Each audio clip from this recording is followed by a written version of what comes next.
তো আজকে হচ্ছে সোমবার আর আজকে হচ্ছে আমাদের বাড়িতে পুজো, তাই একদম সকাল সকাল উঠে পড়েছি, কারণ ব্রাহ্মণ প্রায় 7টার মধ্যে আমাদের বাড়িতে চলে আসবে আর উঠে অনেক কাজই থাকে। তাও আগের দিন আমি রাত্রিবেলা অনেকটাই কাজ এগিয়ে রেখেছিলাম যাতে সকাল সকাল আমি তাড়াতাড়ি করে দিতে পারি। সবার ফার্স্টে এখানে আমি চাল কলা যে ভুজিটা থাকে সেটাকেই রেডি করে নিয়েছিলাম, আর এরপর ঠাকুরকেও আমি সাজিয়ে গুজিয়ে দিয়েছিলাম।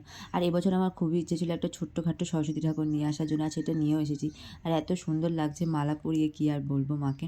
এরপর আমি পুজোর থালাটাকেও রেডি করে দিয়েছি, আর এর মধ্যেই পরপরই চলে এসেছিলো ঠাকুর মশাই, তাই পুজোতেও বসে পড়েছিলাম আমরা। এরপর ব্রাহ্মণ এসে পুজোও স্টার্ট করে দেয়, তারপরে আমরা বসে পড়ি অঞ্জলি দিতে। সর্ববস্ত্রে যৎস্বরে পুণ্ডরীকাক্ষ স্বভাবান্তে শুচি নমো বিষ্ণু নমো বিষ্ণু নমো বিষ্ণু নমঃ। যেহেতু সেদিনই ছেড়ে যাচ্ছিলো তার জন্য দধিকর্মাটাও সেদিনই করতে হতো। ঠাকুরমশাই পুজো করে সুতো কেটে চলে গেছিলো, এরপর আমরা বসে পড়েছিলাম দধিকর্মা করতে, কারণ এরপর সবাইকেও দিতে হতো। তাই সবার ফার্স্টে চালকলা মাখা, খৈমুরকি মাখা এই সমস্ত কিছু মেখে সবাইকে দিয়ে আমি সকালের প্রসাদ খেয়ে নিই।